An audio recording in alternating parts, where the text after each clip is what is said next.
Hello guys, welcome back to my channel. Guys, this is Manjeet and आज के video में हम लोग बात करने जा रहे हैं हमारे ऑब्स्टेट्रिक के नेक्स्ट टॉपिक के साथ, जिसमें हम लोग बात करने वाले हैं पोस्टपार्टम हेमोरेज के बारे में। इस वीडियो में हम लोग बात करेंगे पोस्टपार्टम हेमोरेज होता क्या है, उसके इंट्रोडक्शन, डेफिनेशन, इंसिडेंसेस क्या है, कितने परसेंटेज वुमेन्स में देखने को मिलता है, और उसके बाद इसकी इटियोलॉजी क्या है, किस कारण से ये होता है और उसको कैसे मैनेज किया जाता है, उसके कॉम्प्लिकेशन क्या है, हर एक चीज़ के बारे में बात करेंगे। तो चलिए स्टार्ट करते हैं। सबसे पहले हम लोग बात करेंगे इसके इंट्रोडक्शन के बारे में। तो सबसे पहले इंट्रोडक्शन में बोला गया है कि postpartum haemorrhage remains a major cause of the maternal mortality and morbidity worldwide. क्या बोला गया है कि जो पोस्टपार्टम हेमोरेज है ये एक मेजर कॉज है of the maternal mortality and the morbidity world wide. ठीक है, पूरे वर्ल्ड में जो फीमेल है, प्रेग्नेंट फीमेल्स हैं, उसमें मॉर्टेलिटी या मॉर्बिडिटी का मेन रीजन क्या माना गया है, पोस्टपार्टम हेमोरेज। अब बोला गया approximately 500,000 of women die annually from the cause related to pregnancy and the childbirth. बहुत ज़्यादा इंपॉर्टेंट है कि अबाउट 500,000 वुमेन जो होती है, जो प्रेग्नेंट होती है,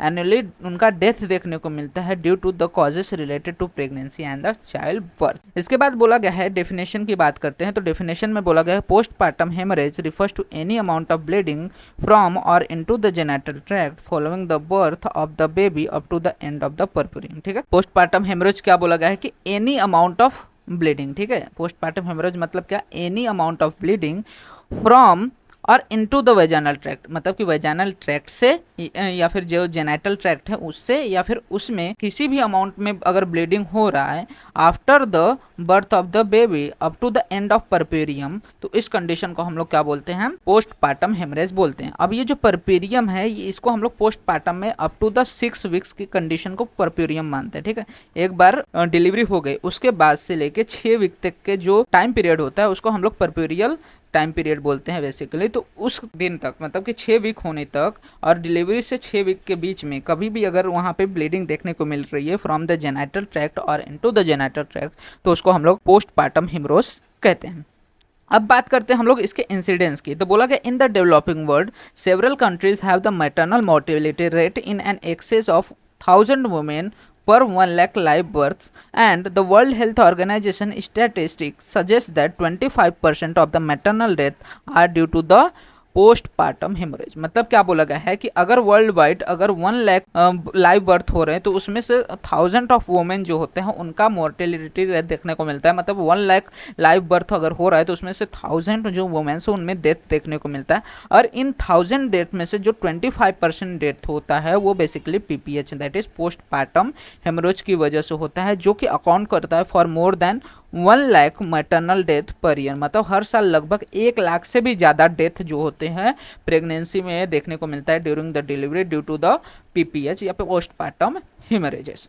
तो ये सारी चीज़ें याद रखना। तो सबसे पहले आपको डेफिनेशन क्लियर होना चाहिए कि पोस्टपार्टम हेमोरेज क्या होता है, कि एनी अमाउंट ऑफ ब्लीडिंग जो कि अकर होता है into the genital tract after the birth of the baby up to the puerperium. ठीक है, एंड ऑफ द परपेरियम तक होने वाले इस ब्लीडिंग को हम लोग क्या कहते हैं, पोस्टपार्टम हेमोरेज कहते हैं। इसके टाइप की बात कर ले तो इसके 2 टाइप्स बेसिकली बोले गए हैं, प्राइमरी पोस्टपार्टम हेमोरेज और सेकेंडरी पोस्टपार्टम हेमोरेज। तो जो प्राइमरी पोस्टपार्टम हेमोरेज होता है, ये हेमोरेज जो होता है 3rd stage of the labour से लेके with in the 24 hours of the delivery के बीच में अगर वहाँ पे एबनॉर्मल यूट्राइन ब्लीडिंग देखने को मिल रही है तो उसको हम लोग क्या बोलेंगे, प्राइमरी पोस्टपार्टम हेमोरेज बोलेंगे। वहीं पे अगर ये जो ब्लीडिंग है वो अगर 24 आवर्स के बाद हो रही है और 6 वीक्स के बीच में हो रही है तो उसको हम लोग क्या बोलेंगे, सेकेंडरी पोस्टपार्टम हेमोरेज, इसी को हम लोग परपेरियल हेमोरेज भी कहते हैं। ठीक है, तो दोनों में बस टाइम ड्यूरेशन का डिफरेंस है। प्राइमरी पोस्टपार्टम क्या होता है कि 3rd स्टेज से लेके 24 आवर्स के बीच में जो होने वाला वहाँ पे एबनॉर्मल ब्लीडिंग है उसको हम लोग प्राइमरी पोस्टपार्टम में रखेंगे, और अगर वहीं 24 घंटे से लेके अगले 6 वीक के बीच में जो एबनॉर्मल ब्लीडिंग होता है जेनिटल ट्रैक्ट में उसको हम लोग क्या कहेंगे, सेकेंडरी पोस्टपार्टम हेमोरेज कहते हैं। अब बात कर लेते हैं इसके कॉजेस के बारे में कि क्या क्या रीज़न की वजह से यहाँ पे पोस्टपार्टम हेमोरेज देखने को मिल सकता है। तो सबसे पहले आता है प्राइमरी पोस्टपार्टम हेमोरेज के कॉजेस। ठीक है, प्राइमरी मतलब क्या कि विद इन द 24 आवर्स किन रीजन से हो सकता है। तो सबसे पहले बोला गया ऑटोनिक यूट्रस। ऑटोनिक यूट्रस मतलब क्या हुआ कि यहाँ जो मायोमेट्रियम है उसमें अच्छे से कॉन्ट्रैक्शन नहीं हो पा रहा है। अब कॉन्ट्रैक्शन नहीं हो रहा है तो जो इंटरलेसिंग मसल है वो हमारे जो ब्लड वेसल्स जो कि सप्लाई कर रही हैं यूट्रस को उसको कंप्रेस नहीं कर पाते, जिसके वजह से जो ब्लड फ्लो होता है वो मेंटेन रहता है, इस्चेमिक कंडीशन जनरेट नहीं हो पाने की वजह से ब्लीडिंग देखने को मिलती है। दूसरी चीज़ ट्रॉमा हो सकती है। ट्रॉमा मतलब कि बर्थ कैनाल से पास होते हुए फिटस के थ्रू या फिर किसी अदर रीजन से वहाँ पे ट्रिगर या ट्रॉमा हो गया, या फिर दोनों, मतलब कि अटोनिक भी है और ट्रॉमा भी है। तो ऐसे कंडीशन में रिटर्न प्रोडक्ट ऑफ कंसेप्शन अगर मेम्ब्रेन या फिर प्लासेंटा रिटेंड रह गया, तो ऐसे में भी वहाँ पे क्या होगा, अच्छे से यूट्राइन कॉन्ट्रैक्शन न होने की वजह से वहाँ पे पोस्टपार्टम हेमरेज देखने को मिल सकता है। यूट्रस में अगर रप्चर हो गया या फिर यूट्राइन इन्वर्जन हो गया, यूट्रस पूरा बाहर की तरफ इन्वर्ट आउट हो गया, या फिर ब्लड कोआगुलोपैथी है कोई, जैसी कोई कंडीशन है, मतलब कि थ्रोम्बिन में कोई चेंजेस देखने को मिल रहा है, अगर ज़्यादा थ्रोम्बिनोलाइसिस हो रहा है, तो ऐसे कंडीशन में क्या हो रहा है, यहाँ पे प्राइमरी पोस्टपार्टम हेमरेज देखने को मिल सकता है। वहीं पे हम लोग बात करेंगे जब सेकेंडरी पोस्टपार्टम हेमरेज की, तो इसमें बोला गया है रिटेन बिट्स ऑफ कोटिलेडॉन्स और द मेम्ब्रेन। अगेन वही सेम चीज कि अगर मान के चलो प्लासेंटा रिटेन रह गया या प्लासेंटा का कोई कोटिलेडॉन या फिर मेम्ब्रेन अंदर रिटेन रह गया, तो उसकी वजह से यहाँ पे देखने को मिल सकता है हेमरेज। दूसरा आया है इन्फेक्शन की वजह से हो सकता है। सर्वाइको-वेजाइनल लेसरेशन, सर्विक्स में या फिर वेजाइना में कहीं पे भी लेसरेशन है, तो उसके वजह से एंडोमेट्राइटिस, सब involution of the placental side, जहाँ पे प्लासेंटा था वहाँ पे सही से इन्वॉल्यूशन नहीं हो रहा है, मतलब जो यूट्रस है प्री प्रेगनेंसी स्टेट में वहाँ पे सही से नहीं आ पा रहा, जिसके वजह से वहाँ पे भी क्या हो सकता है, हिमरेजेस देखने को मिल सकते हैं। Secondary haemorrhage from the caesarean section, ठीक है, सिजेरियन सेक्शन हुआ, वहाँ पे सब कुछ क्लोजर अच्छे से हुआ, लेकिन हो सकता है किसी कफ रिफ्लेक्स की वजह से वापस से कोई भी आर्टरीज ओपन अप हो गई, तो वहाँ पे भी हिमरेज हो सकता है। या फिर अदर रेयर कॉजेस में आ जा सकता है कोरियन एपिथेलियोमा, मतलब कि वहाँ पे कार्सिनोमा देखने को मिल रहा है एंडोमेट्रियम में, सर्विक्स में कार्सिनोमा हो गया, या फिर प्लासेंटल पॉलिप अंदर ही रह गया हो, फाइब्राइड पॉलिप प्रेजेंट हो, या फिर परप्यूरियल इन्वर्जन ऑफ द यूट्रस हो गया, तो इन सभी कंडीशन में क्या होगा, वहाँ पे पोस्टपार्टम हेमरेज देखने को मिल सकता है। रिस्क फैक्टर की बात कर लें कि किन किन क्या क्या रिस्क फैक्टर हैं यहाँ पे जिसकी वजह से पोस्टपार्टम हिमरेज हो सकता है।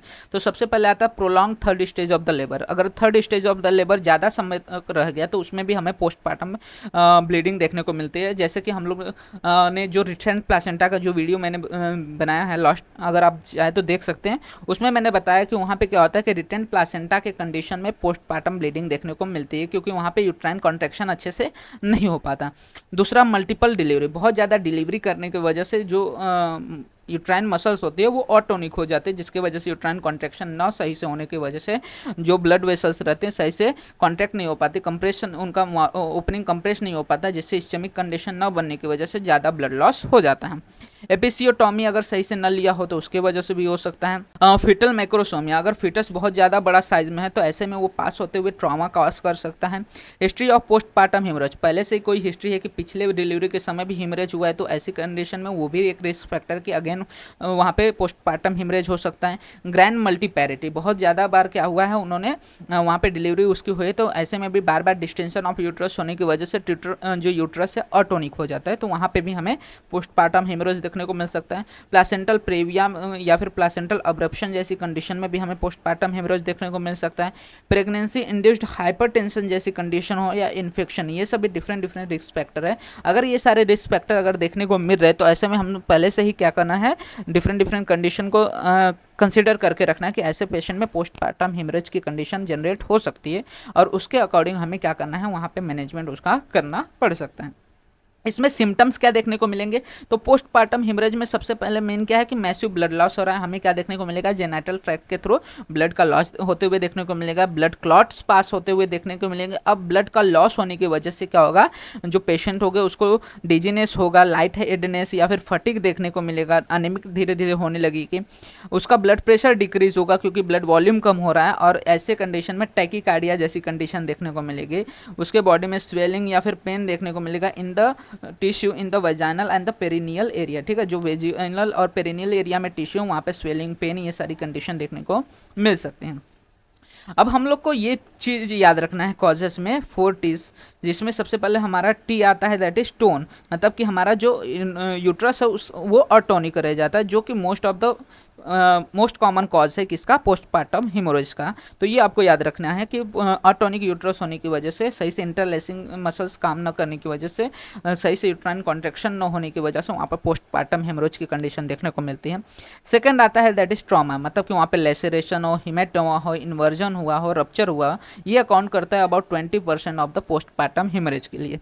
फिर टिश्यू, कोई भी प्लासेंटा का पार्ट रिटेंड रह गया है या फिर इन्वेजिव प्लासेंटा हो, मतलब कि प्लासेंटा क्या हो गया, अब नॉर्मली अधेयर्ड है टू द मायोमेट्रियम, तो ये भी क्या कॉज कर सकता है, प्लस पोस्टपार्टम हेमरोज कॉज कर सकता है, या फिर थ्रोम्बिन, जैसा हम लोग ने कोआगुलोपैथी एक देखा था रीजन में, तो कोआगुलोपैथी जो कि अकाउंट करता है फॉर द 1%, जो कि सबसे मिनिमम होता है, क्योंकि अगर कोआगुलोपैथीज की कंडीशन रहेगी तो ऐसे में पहले ही उसके जो ब्लड टेस्ट करते हैं उसमें हमें पता चल जाएगा कि ये कंडीशन है, तो ऐसे में हम पहले से उसको मैनेज कर सकते हैं। तो ये 4 चीज़ आपको इंपॉर्टेंट है। तो अगर कॉजेस पूछा भी गया, अगर आपको कोई भी चीज़ नहीं याद रही तो ये 4 चीज़ आप लिख सकते हैं with in the post partum haemorrhage की। ये 4 कॉजेस हो सकते हैं, टोन और टॉनिक यूट्रस हो सकता है, या फिर उसमें कोई ट्रॉमा हुआ हो, या फिर टिश्यू रिटेन रह गया, या फिर थ्रोम्बिन मतलब कि कोआगुलोपैथीज हुई हो, तो ऐसे में वहाँ पे पोस्ट पार्टम हेमोरेज देखने को मिल सकता है। अब बात करते हैं इसके प्रिवेंशन की, कैसे हम लोग पोस्टपार्टम हेमोरेज को प्रिवेंट कर सकते हैं। तो सबसे पहले एंटीनेटल केयर या फिर डायग्नोसिस बहुत ज़्यादा जरूरी है, जैसे कि improvement of the health status करना है, जो पेशेंट है उसका पूरे बॉडी का ओवरऑल न्यूट्रिशन मेंटेन करके रखना है। हाई रिस्क पेशेंट का ध्यान देना है कि इसके चांसेस, जैसे कि जिसको प्रीवियस हिस्ट्री है उसमें हम लोग क्या करेंगे, पहले से सारे कंसिडरेशन रखेंगे कि उसको हो सकता है, तो उसके हिसाब से हम लोग क्या करेंगे, उसको मैनेज कर सकते हैं। ब्लड ग्रुपिंग आदि कर लेंगे ताकि कोई भी RH एंटीबॉडीज़ की कंडीशन ना हो। फिर ये हो गया एंटीनेटल प्रिवेंशन। अगर इंट्रानेटल प्रिवेंशन की बात करें तो basically slow delivery of the baby करवाना चाहिए ताकि कोई भी ट्रॉमा ना हो। फिर एक्सपर्ट ऑब्स्टेट्रिक एनेस्थेटिस्ट का यूज़ करना चाहिए, जिससे क्या होगा कि जो यूट्राइन कॉन्ट्रैक्शन है वो अच्छे से बैठे, या फिर ऑगमेंटेशन जो है कॉन्ट्रैक्शन अच्छे से कराया जा सके। फिर spontaneous separation and delivery of placenta during the caesarean section. Caesarean section के समय ज़्यादा समय तक प्लासेंटा को रिटेन न रहने देना चाहिए, तुरंत क्या करना चाहिए, सेपरेट करके प्लासेंटा को डिलीवर आउट करवाना चाहिए। Active management of the third stage of the labour, जो थर्ड स्टेज ऑफ लेबर है जिसमें हम लोग प्लासेंटा और मेम्ब्रेन्स को एक्सपल आउट करवाते हैं, उसका एक्टिव मैनेजमेंट करना है। अगर तुरंत नहीं कर रहा है तो अगेन क्या करना है, ऑक्सीटोसिन या फिर मेथर्जिन के ड्रिप्स देके उसको तुरंत एक्सपेल आउट करवाना है, या फिर मैन्युअली उसको एक्सपेल करना चाहिए। एग्जामिनेशन ऑफ द प्लासेंटा करना चाहिए कि प्लासेंटा टोटली निकल आया है कि नहीं, कोई भी पार्ट उसका कॉटिलिडॉन अंदर रिटेंड रह गया है कि नहीं, ये सारी चीज़ें एग्जामिन करनी चाहिए। इंड्यूस्ड और accelerated labour by the oxytocin, अगर मान के चलो लेबर या फिर प्लासेंटा अंदर रिटर्न रह रहा है तो तुरंत ऑक्सीटोसिन या फिर मिथर्जिन एर्गोमेटिन के ड्रिप्स देके क्या करना चाहिए, हमें यूट्राइन कॉन्ट्रैक्शन को और ऑगमेंट करके जो भी अंदर चीज़ें हैं उसको तुरंत क्या करना चाहिए, एक्सेलरेट करके बाहर निकाल देना चाहिए। उसके बाद exploration of the intravaginal canal, explore करना चाहिए कि अंदर कोई भी पॉलिप, फाइब्रॉइड या फिर कोई भी चीज़ तो अंदर है नहीं जिसकी वजह से बाद में ब्लीडिंग जैसी कंडीशन जनरेट हो सकती है। और to observe the patient for about 2 hours after the delivery, delivery होने के बाद 2 तक चेक करना चाहिए, क्योंकि क्या होता है सेकेंडरी यहाँ पे कॉजेज देखने को मिल सकता है, मतलब कि चाहे एपिसियोटॉमी की वजह से हो या फिर ट्रॉमा अंदर हुआ हो, लेसरेशन हुआ, उसकी वजह से ब्लीडिंग हो सकता है, तो उसको हम लोग को 2 आवर तक क्या करना चाहिए, मॉनिटर करनी चाहिए। फिर इसके बाद आता है, ये तो हम प्रिवेंशन की बात कर लिए। फिर एक्टिव ट्रीटमेंट में हम लोग क्या क्या कर सकते हैं, तो एक्टिव ट्रीटमेंट में रब कर सकते हैं यूट्रस को to stimulate the contraction and the retraction, ठीक है। यूट्रस का इन्वॉल्यूशन अच्छे से हो सके, इसलिए हमें क्या करना चाहिए, एक बार पूरा डिलीवरी हो गया, थर्ड स्टेज में प्लेसेंटा रिटर्न हो गया, बाहर निकल गया है, तो ऐसे कंडीशन में हमें क्या करना चाहिए, यूट्रस को बाहर से रब करना चाहिए, जिससे क्या हो सके कि उसका कॉन्ट्रैक्शन और रिट्रैक्शन अच्छे से हो सके। इसके बाद एर्गोमेट्रिन को इंट्रामस्कुलरली हमें देना चाहिए, एडमिनिस्टर करना चाहिए अबाउट 0.2 मिलीग्राम। फिर या फिर उसके जगह पे हम लोग सिंटोमेट्रिन 1 ml इंट्रामस्कुलरी दे सकते हैं एर्गोमेट्रिन के जगह पे। इसके बाद हम लोग कर सकते हैं expel the placenta with the next uterine contraction by the फंडल pressure और द कंट्रोल कॉन्ट्रैक्शन। अगर प्लासेंटा रिटेंड है तो हम लोग क्या कर सकते हैं, फंडल्स पे प्रेशर देके या फिर कंट्रोल कॉन्ट्रैक्शन के थ्रू हम लोग जो रिटर्न प्लासेंटा है वो भी सेपरेटेड रिटर्न प्लासेंटा, अगर वो सेपरेटेड नहीं है तो उसमें मैनुअल रिमूवल ही हमें करना रहेगा, ठीक है। उसके बाद empty the bladder by the catheterisation, जो यूरिनरी ब्लैडर है उसको हमें क्या करना है, एम्प्टी करके रखना है। सेकेंड डेज ऑफ सिंटोमेट्रिन या फिर एर्गोमेट्रिन दे सकते हैं इन द 10 मिनट्स अगर ब्लीडिंग को कंट्रोल नहीं हो रहे हैं, ठीक है। पहले पर क्या करना है, सबसे पहले कि अगर मान के चलो ब्लीडिंग है तो हमें क्या करना है, सबसे पहले यूट्रस को स्टिमुलेट करना है या फिर रब करना है ताकि क्या हो सके, कॉन्ट्रैक्शन अच्छे से हो, तो जो मसल्स है वो क्या करेंगे, कॉन्ट्रैक्ट हो जाएंगे, तो जो ब्लड वेसल्स है वो कंप्रेस होने की वजह से ब्लडिंग लॉस जो हो रहा है, ब्लड लॉस जो हो रहा है वो रुक जाएगा। अगर उससे नहीं हो रहा है तो उसमें हम लोग एर्गोमेट्रिन दे सकते हैं, नहीं तो सिंट्रोमेट्रिन दे सकते हैं। इसके साथ साथ हम लोग क्या कर सकते हैं, फंडल प्रेशर या फिर कंट्रोल कॉन्ट्रैक्शन के थ्रू रिटर्न प्लासेंटा को बाहर निकालने की कोशिश करेंगे, ब्लैडर को कैथेटराइज करके क्लियर करने की कोशिश करेंगे। और अगर इसके बावजूद भी क्या हो रहा है, हमारा ब्लीडिंग नहीं रुक रहा है, तो सेकेंड डोज देंगे एर्गोमेट्रिन या फिर सिंटोमेट्रिन का, जिसके बाद ब्लीडिंग कंट्रोल हो जाना चाहिए। अब इसके बाद ये हो गया हमारा active treatment. True management of the PPH के बारे में बात करते हैं। मैनेजमेंट ऑफ ट्रू पीपीएच में सबसे पहले टोन की बात करते हैं, ठीक है। टोन को मैनेज करना, जो हम लोग ने 4 रीजन देखे हैं उसको मैनेज करना बहुत ज़्यादा जरूरी है। टोन में हम लोग क्या करेंगे, यूट्राइन मैसेज करेंगे। इसमें हम लोग क्या करते हैं, मैसाज को परफॉर्म करते हैं by placing one hand in the vagina and pushing against the body of the uterus while the other hand compresses the fundus from above through the abdominal wall. एक हाथ क्या करेंगे, एब्डोमेन पे रखेंगे और दूसरा हाथ वजाइना में एंटर करेंगे, और एब्डोमेन से और वजाइना दोनों तरफ से हम लोग क्या करेंगे, जो हमारा यूट्रस है उसको रब करने की कोशिश करेंगे, दबाने की कोशिश करेंगे, जिससे वो क्या हो सके, उसका इन्वॉल्यूशन अच्छे से हो सके। जो पोस्टेरियर एस्पेक्ट रहेगा यूट्रस का उसको हम लोग एब्डोमिनल हैंड से, और जो एंटीरियर एस्पेक्ट रहेगा उसको वजाइनल हैंड से लेके क्या करेंगे, उसका मसाज करेंगे, जिससे क्या होगा, यूट्राइन कॉन्ट्रैक्शन अच्छे से हो सके।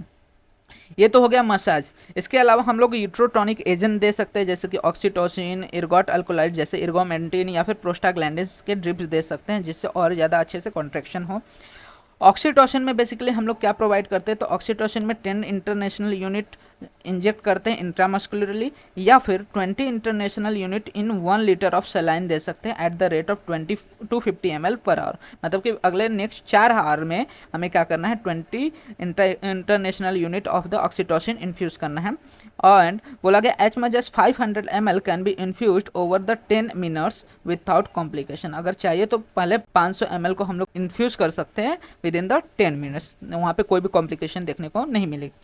नहीं तो हम लोग मिथर्जिन को या फिर इर्गोमेट्रिन, जो कि एक typical dose of the methergine नोविन 0.2 मिलीग्राम एडमिनिस्टर कर सकते हैं इंट्रामस्कुलरली। ये इंपॉर्टेंट है, इसको इंट्रामस्कुलरली दे रहे हैं, और हम लोग ऑक्सीटोसिन को दोनों तरह से दे सकते हैं, इंट्रामस्कुलरली लेकिन 10 इंटरनेशनल यूनिट, एंड अगर सलाइन से दे रहे हैं तो 20 इंटरनेशनल यूनिट। और इसको हम लोग जो है क्या करेंगे, 2 to 4 आवर्स के इंटरवल पे रिपीट कर सकते हैं। तो सबसे पहले क्या करना है हमें कि मसाज करना है। मसाज करने के बाद हम यूट्रोटॉनिक एजेंट दे सकते हैं, जिसमें ऑक्सीटोसिन दे सकते हैं या फिर मिथर्जिन दे सकते हैं। ऑक्सीटोसिन जो है 10 इंटरनेशनल यूनिट इंट्रामस्कुलरली दे सकते हैं, या फिर 20 international unit in 1 litre of saline दे सकते हैं।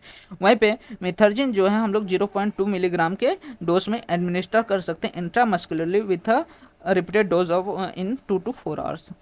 फिर इसके बाद प्रोस्टाग्लैंडिन्स भी प्रोवाइड कर सकते हैं। प्रोस्टाग्लैंडिन में हम लोग कार्बोप्रोस्ट या फिर मेजोप्रोस्टॉल देते हैं बेसिकली।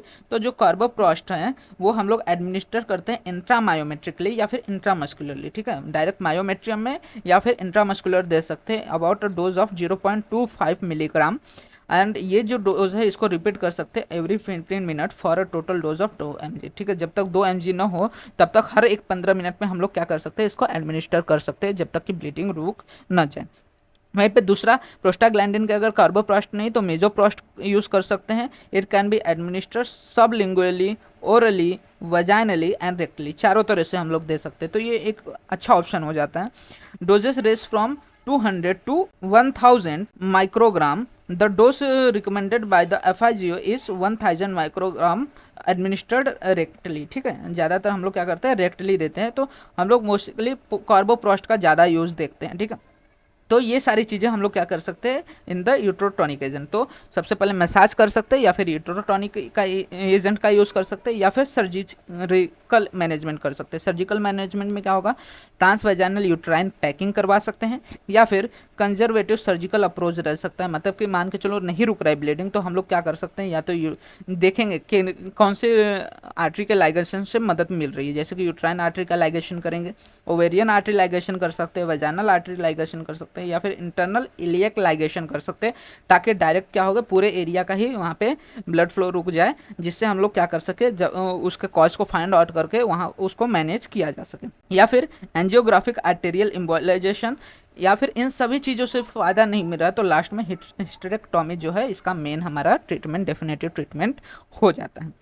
इसके बाद कॉम्प्लिकेशन क्या क्या हो सकते हैं हमारा ड्यू टू द पीपीएच। तो बेसिकली इसमें ब्लड लॉस बहुत ज़्यादा हो रहा है, तो जिसके कंडीशन में हमें टैकीकार्डिया देखने को मिल सकता है, हाइपोटेंशन में पेशेंट लैंड कर सकता है, तो शॉक हो सकता है, और ज़्यादा समय तक रहा तो डेथ की कंडीशन हो सकती है, सेप्टिसेमिया जैसी कंडीशन, ऑर्थोस्टैटिक हाइपोटेंशन हो सकता है, एनेमिक कंडीशन हो सकती है, फटिग, ये सारे डिफरेंट कॉम्प्लिकेशन देखने को मिल सकते हैं। तो मोस्ट ऑफ द केसेस में डेथ भी देखने को मिल सकता है, इसलिए इसको मैनेज करना बहुत ज़्यादा इंपॉर्टेंट हो जाता है। इसीलिए मॉनिटरिंग जो है बहुत ज़्यादा ज़रूरी है आफ्टर। ऐसा नहीं कि एक बार डिलीवरी हो गई तो मॉनिटर करने की ज़रूरत नहीं है, मॉनिटर करना वहाँ पे बहुत ज़्यादा ज़रूरी है, क्योंकि अगर कहीं से भी ब्लड लॉस हो रहा है तो ऐसी कंडीशन में तुरंत पेशेंट एनीमिया में, हाइपोटेंशन में जाके ब्लड लॉस होकर शॉक में जा लैंड कर सकते हैं, सेप्टिसेमिया में लैंड कर सकते हैं और उसकी डेथ हो सकती है। तो ये बहुत ज़्यादा इंपॉर्टेंट हो जाता है। तो पोस्टपार्टम हेमरोज आपको जानना बहुत ज़्यादा इंपॉर्टेंट है अगर आप गायनेकोलॉजिकल डिपार्टमेंट में हैं तो, ठीक है। तो ये सारी चीज़ें हमें देखने को मिलती है पोस्टपार्टम हेमरोज के अंदर। तो पोस्टपार्टम हेमरोज आपको हमेशा याद रखना चाहिए। पोस्टपार्टम हेमरोज क्या होता है कि लॉस ऑफ यूट्राइन ब्लीडिंग या फिर any amount of bleeding from the genital tract अगर वहाँ पे देखने को मिल रहा है after the birth of the baby, तो उसको हम लोग पोस्टपार्टम हेमरोज कहते हैं। ये कब तक मानेंगे पोस्टपार्टम हेमरोज? जब तक परप्यूरियम का पीरियड है, मतलब कि अबाउट 6 वीक्स। प्राइमरी जो पोस्टपार्टम हेमरोज रहता है वो सिर्फ 24 आवर्स तक रहता है, उसके बाद हम लोग परप्यूरियल हेमरोज जो कि नेक्स्ट 6 वीक्स तक कंसिडर करते हैं। उसके रीजंस आपको याद होने चाहिए। और मैनेजमेंट में प्रिवेंशन में एंटीनेटल, इंट्रानेटल मैनेजमेंट कर सकते हैं, उसके बाद कंजर्वेटिव मैनेजमेंट है एंड द सर्जिकल मैनेजमेंट, सारी चीज़ें आपको याद होनी चाहिए। तो होप आपको सारी चीज़ें related to postpartum haemorrhage clear हो गए होंगे। इसके रिलेटेड कोई भी डाउट रहता है आप कमेंट सेक्शन में मेंशन कर सकते हैं, मैं ट्राई करूँगा फर्दर वीडियोज़ में उसको और अच्छे से समझा सकूँ। साथ ही साथ वीडियो अच्छा लगा तो वीडियो को लाइक एंड शेयर करना मत भूलिएगा। इसी तरह के और भी फर्दर वीडियोज़ इस चैनल पर अपलोड होते रहेंगे, तो चैनल को सब्सक्राइब जरूर कर लीजिएगा, जिससे आने वाले वीडियोज़ के नोटिफिकेशन मिलते रहें। एंड आप हमारे इंस्टाग्राम एंड टेलीग्राम हैंडल्स को भी फॉलो कर सकते हैं, जहाँ पे आपको वीडियो से रिलेटेड, नोट्स से रिलेटेड जो भी अपडेट्स रहते हैं प्रोवाइड हो जाते हैं, जिसका लिंक आपको वीडियो के डिस्क्रिप्शन में अवेल हो जाएगा।